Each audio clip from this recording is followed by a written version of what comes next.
A ger chassid by the name of Yankel, who lived in a mixed neighborhood, was approached one day by his secular neighbor, Ron.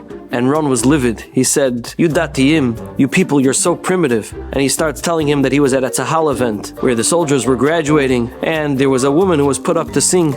And the dati soldiers, they made a whole balagan. Kol isha, kol isha. And he said, "What's wrong with you, datiyim? I hear kol isha a whole day. It doesn't have any effect on me. You people are so primitive." So Yankel says, "You know what? It's a great question. I don't know the answer, but let's go together to my Rebbe in Yerushalayim. We'll see what he has to say." Shockingly, Ron takes him up on his offer, and the very next day they find themselves in front of the Ger Rebbe in Yerushalayim. And Yankel tells the Rebbe, "This is my neighbor, and this is the question that he asked me. What does the Rebbe have to say?"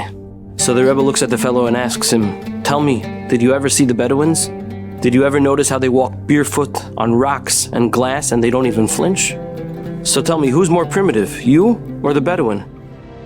You know, our generation is called Ikvisa de Meshicha, and Ikvisa means the heel. And my Rebbe Rav Moshe Shapiro Zatzal always used to say, you know why we're called Ikvisa?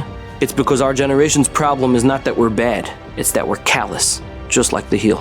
We don't feel, we get used to things, it becomes the new normal, and we don't even flinch. Someone once told Rav Steinman that he reads newspapers and he listens to the radio and it has no effect on him. And Rav Steinman told him, "Could you imagine how many things you must have heard and seen that you shouldn't have to get to the point where it doesn't even have an effect on you anymore?"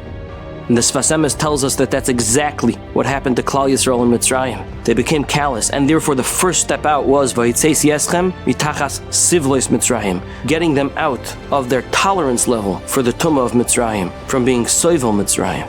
And those that were so callous that they couldn't regain their feeling, those who lived in a world of makas choshech, of a dulling of the senses, they never made it out.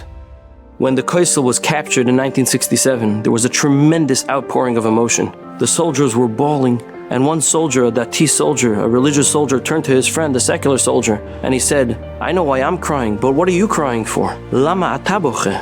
And the secular soldier answered him, Ani boche, al mash ani lo boche. I'm crying because I don't even feel what there is to cry about. Don't be that soldier when Mashiach comes and Hashem's palace descends from Shamayim.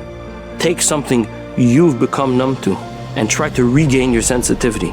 Experience your own V'hitzeisi eschem mitachas sivlois Mitzrayim. Because to get into that palace, you can't be callous.